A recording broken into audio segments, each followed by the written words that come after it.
Hello everyone, welcome to the session. आज हम discuss करने जा रहे हैं ग्रेड 8 की साइंस और उसका 7th chapter conservation of plants and animals part 2।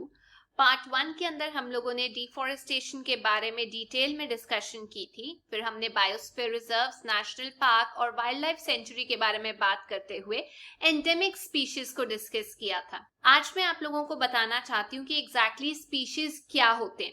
देखिए, स्पीशीज होते हैं ग्रुप पॉपुलेशन का जो इंटरब्रीड कर सकते हैं, मतलब रिप्रोड्यूस कर सकते हैं अपने जैसे और मेंबर्स को। तो फर्टाइल ऑफस्प्रिंग लाने के लिए, रिप्रोडक्शन करने के लिए सेम तरीके के मेंबर्स का होना बहुत जरूरी है। अब देखिए, लायन और जिराफ आपस में इंटरब्रीडिंग नहीं कर सकते, रिप्रोड्यूस नहीं कर सकते। तो जो मेंबर्स होते हैं एक स्पीशीज के, एक ग्रुप के, उनके कुछ कॉमन कैरेक्टरिस्टिक्स होते हैं। चलिए अब डिस्कशन करते हैं वाइल्ड लाइफ सेंचुरी के बारे में। तो पहेली जो है वो जल्दी ही एक बोर्ड के सामने आती है जिसके अंदर लिखा होता है पंचमारी वाइल्ड लाइफ सेंचुरी। तो मैंने आपको बताया था कि बायोस्फीयर रिजर्व्स के अंदर नेशनल पार्क्स भी हो सकते हैं और वाइल्ड लाइफ सेंचुरीज भी हो सकती हैं। तो जो प्रोफेसर अहमद हैं वो एक्सप्लेन करते हैं कि जैसे रिजर्व फॉरेस्ट होते हैं वैसे ही वाइल्ड लाइफ सेंचुरीज जो हैं वो प्रोटेक्शन देती हैं और सूटेबल लिविंग कंडीशंस लेकर आती हैं वाइल्ड एनिमल्स के लिए। और जो फॉरेस्ट डिपार्टमेंट के एम्प्लॉय होते हैं माधव जी, वो ये एक्सप्लेन करते हैं कि जो सेंचुरीज होती है वो एक जगह होती है जहां पे एनिमल्स को आप मार नहीं सकते, पोचिंग नहीं कर सकते, उनको कैप्चर नहीं कर सकते, ये सब कुछ प्रोहिबिट किया होता है। कुछ जो थ्रेटेंड वाइल्ड एनिमल्स होते हैं, जो खतरे में होते हैं, जैसे उनकी पॉपुलेशन कम हो रही है, जैसे ब्लैक बक हो गया, व्हाइट आई डक हो गया, elephant, golden cat, pink headed duck, घड़ियाल, मार्श क्रोकोडाइल हो गया, पाइथन हो गया, राइनोसोरस हो गए, इनको प्रोटेक्ट किया जाता है, प्रिजर्व किया जाता है वाइल्ड लाइफ सेंचुरीज के अंदर। इंडिया की जो सेंचुरीज हैं उनका अपना अलग सा लैंडस्केप होता है।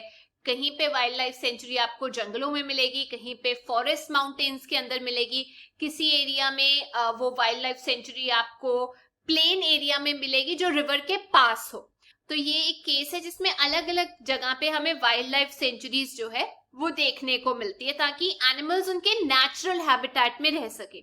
अब ये शर्म की बात है कि जो प्रोटेक्टेड फॉरेस्ट है वो भी एक सेफ जगह नहीं है एनिमल्स के लिए, क्योंकि ह्यूमन बींग्स जो हैं वो बार बार उनकी टेरिटरी में आके उनके एरिया को डिस्ट्रॉय कर रहे हैं। तो बच्चों, आप लोगों ने जू तो विजिट किया होगा जहां पे एनिमल्स को बंदी बना के रखा जाता है, कोशिश की जाती है कि उनको प्रोटेक्ट किया जाए। लेकिन क्या आप जानते हैं कि एक जू और एक वाइल्ड लाइफ सेंचुरी के अंदर डिफरेंस होता है?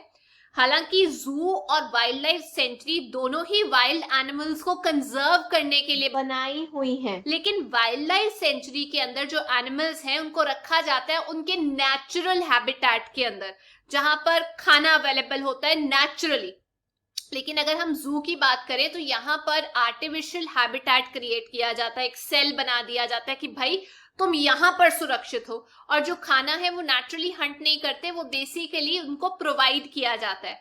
एनिमल्स को जू के अंदर लॉक किया जाता है, अगर वो बीमार हो जाते हैं डॉक्टर आके उनको देखता है, लेकिन ऐसा केस नहीं है फॉरेस्ट के अंदर। तो इंस्पाइट हम लोग आर्टिफिशियल फैसिलिटीज प्रोवाइड कर रहे हैं, लेकिन फिर भी जो एनिमल्स हैं वो हेल एंड हार्टी नहीं है, वो हेल्दी नहीं है। क्यों?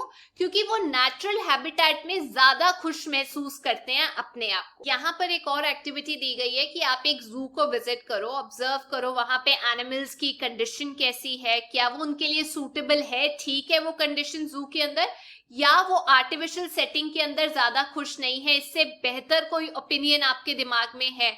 देखिए, मुझे ये लगता है कि जो जू है ये इन लोगों के लिए एप्रोप्रिएट सही हैबिटेट नहीं है, क्योंकि जो वाइल्ड एनिमल्स हैं उनको आदत होती है फॉरेस्ट में रहने की, वो फॉरेस्ट में खुश होते हैं। आर्टिफिशियल सेटिंग के अंदर बंदी बना के किसी को भी रहना पसंद नहीं है, फॉरगेट अबाउट एनिमल्स। तो जो वाइल्ड एनिमल्स हैं वो ज्यादा कंफर्टेबल होते हैं अपने नेचुरल हैबिटेट में as compared to a place जहां उनको बंदी बना के रखा जाता है, जैसे कि जू। चलिए अब डिस्कस करते हैं नेशनल पार्क के बारे में। तो रोड साइड पे एक और बोर्ड लगा हुआ था जहां बच्चों को देखने को मिला कि वहां लिखा हुआ था सतपुरा नेशनल पार्क। अब ये जो सतपुरा नेशनल पार्क है ये भी मध्य प्रदेश के अंदर है और उसी बायोस्फीयर रिजर्व का एक पार्ट है। तो बच्चे बहुत एक्साइटेड होते हैं कि अब हम वहां जाएंगे, कोई नई चीज सीखेंगे। तो जो माधव जी हैं वो उनको ये बताते हैं कि ये जो रिजर्व होता है ये एक बड़ा एरिया होता है जो इतनी कैपेसिटी रखता है कि डाइवर्स अलग अलग तरीके के प्लांट्स एनिमल्स को ये प्रोटेक्ट कर सके, इकोसिस्टम को प्रोटेक्ट कर सके एज अ होल। तो ये फ्लोरा, प्लांट्स, फौना, एनिमल्स को प्रोटेक्ट करता है, कुदरती लैंडस्केप को प्रोटेक्ट करता है और कुछ हिस्टोरिकल ऑब्जेक्ट्स जो हैं उस एरिया की उसे प्रोटेक्ट करता है। कोई एंशिएंट पेंटिंग हो गई, कुछ हो गया।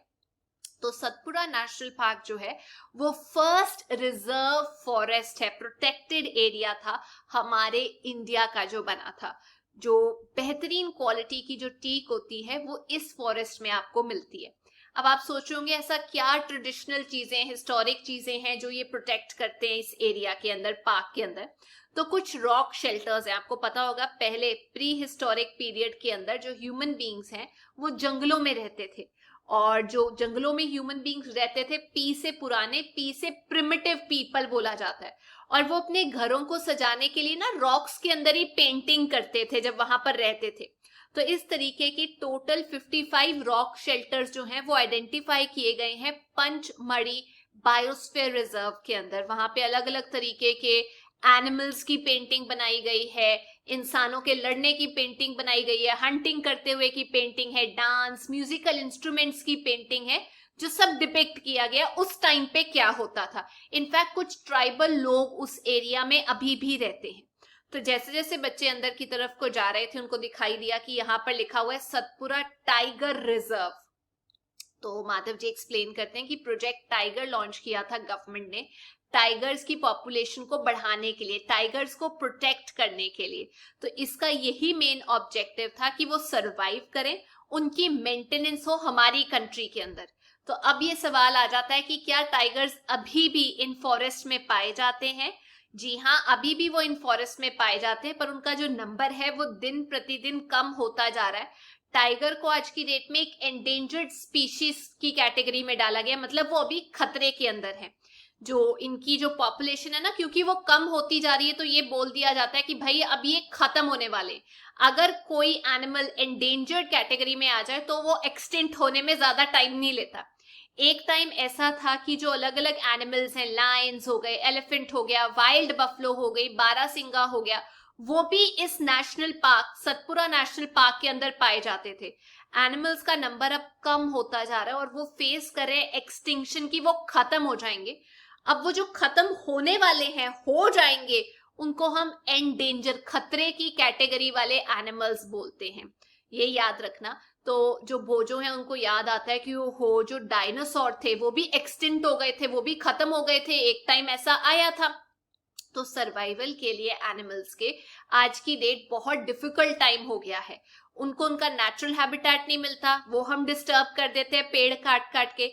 तो प्रोफेसर अहमद ये बताते हैं कि एनिमल्स को प्रोटेक्ट करने के लिए स्ट्रिक्ट रूल्स बनाए जाते हैं नेशनल पार्क्स के अंदर, जहां पर ह्यूमन एक्टिविटीज जैसे ग्रेज करवा लेना, गाय भैंसे चलवा लेना, पोचिंग करना, जानवरों को मारना, हंटिंग करना, कैप्चर करना एनिमल्स को, और कुछ खास तरीके के मेडिसिनल प्लांट्स को हासिल करना, ये सब चीजें नेशनल पार्क के अंदर नहीं अलाउड होती।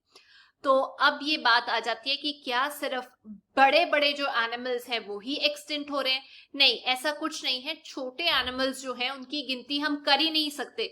इनफैक्ट वो ज्यादा खतरे में है एक्सटिंक्ट होने के एज कंपेयर टू बड़े एनिमल्स।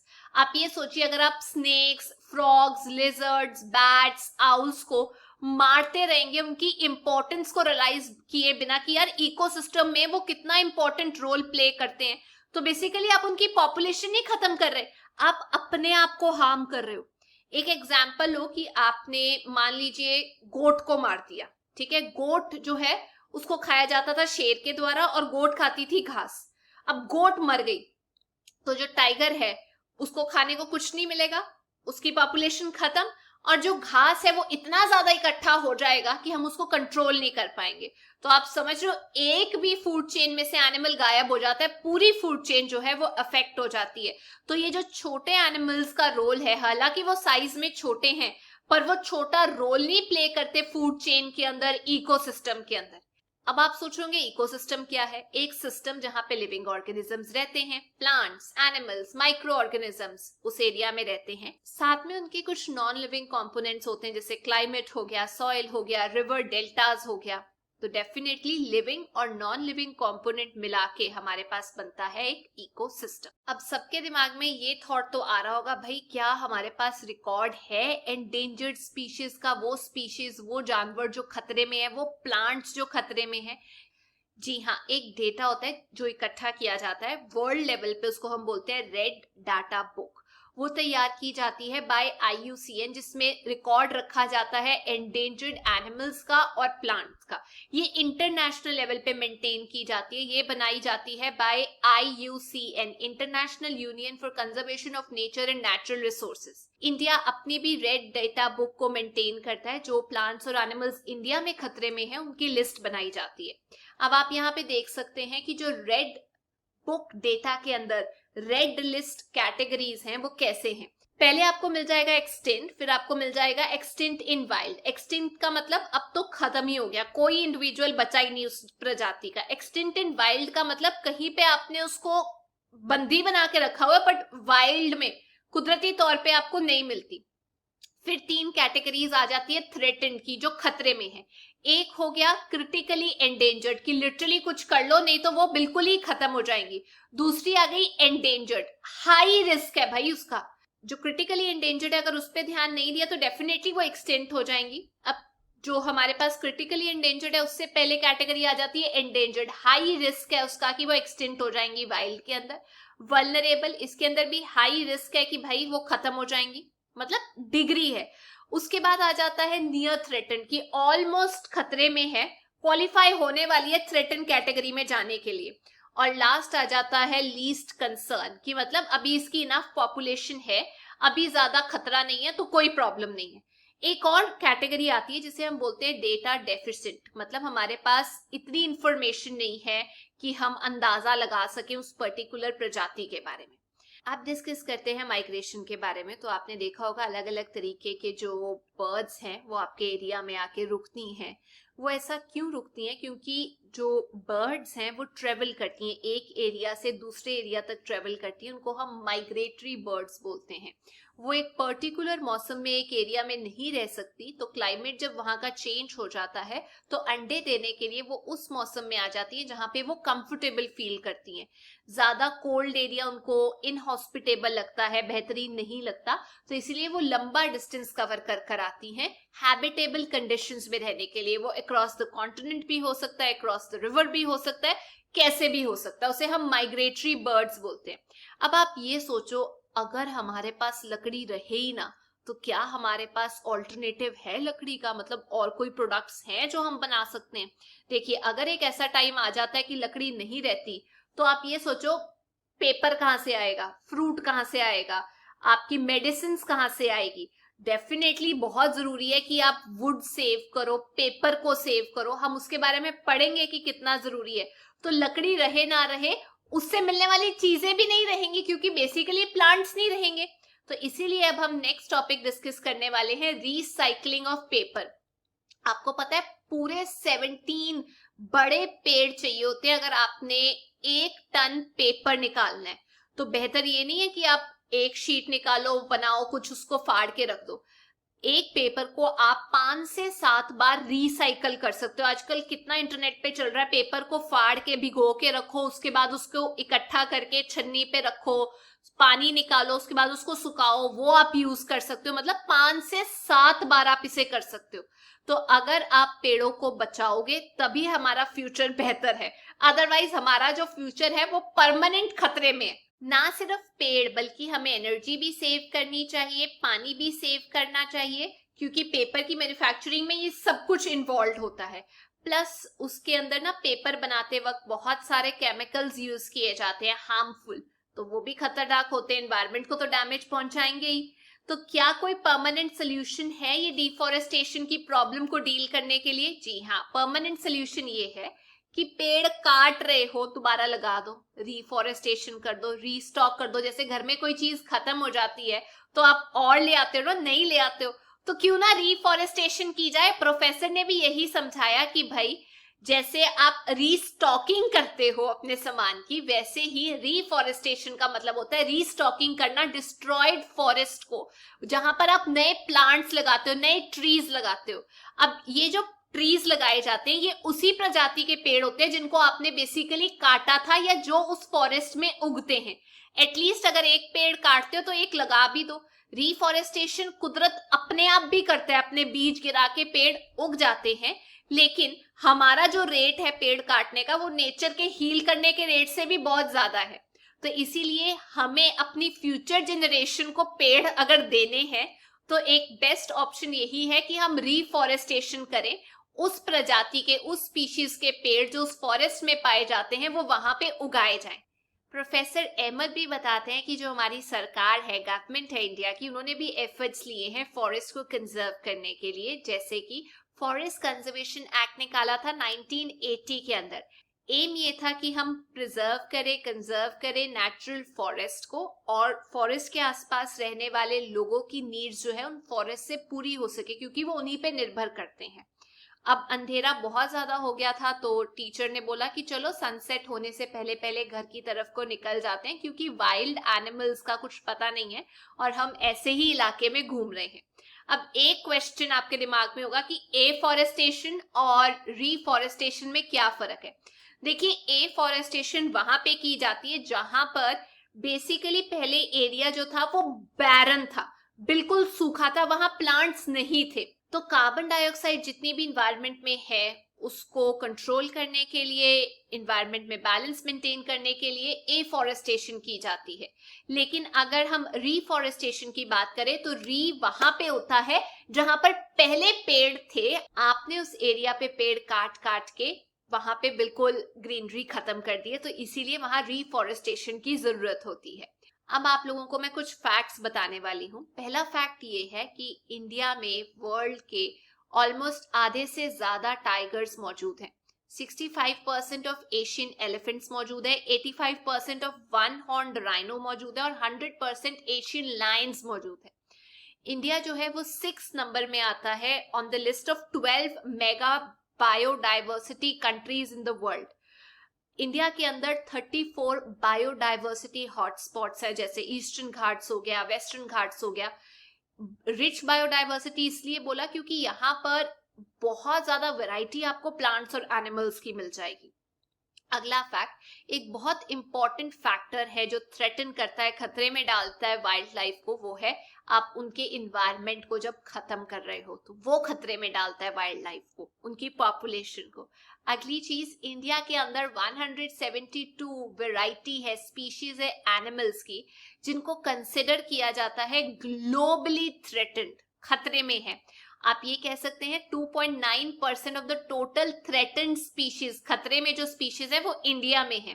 ईस्टर्न हिमालयाज जो हैं हमारे, वो हॉट स्पॉट हैं जहां पर नियरली 163 ग्लोबली थ्रेटन्ड स्पीशीज रहते हैं।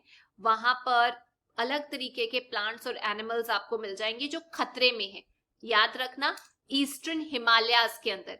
इंडिया के अंदर कुछ ग्लोबली इंपॉर्टेंट पॉपुलेशन भी है एनिमल्स की जो रेयरेस्ट ऑफ इट्स काइंड है, जैसे कि बंगाल फॉक्स हो गया, एशियाटिक लायन हो गया, इंडियन एलिफेंट हो गया, एशियाटिक वाइल्ड एज हो गया, मार्बल्ड कैट हो गया, इंडियन राइनो हो गया, गौर और वाइल्ड एशियाटिक वाटर बफलो। ये सिर्फ आपको इंडिया में ही मिलेगी जो ग्लोबली इंपॉर्टेंट है।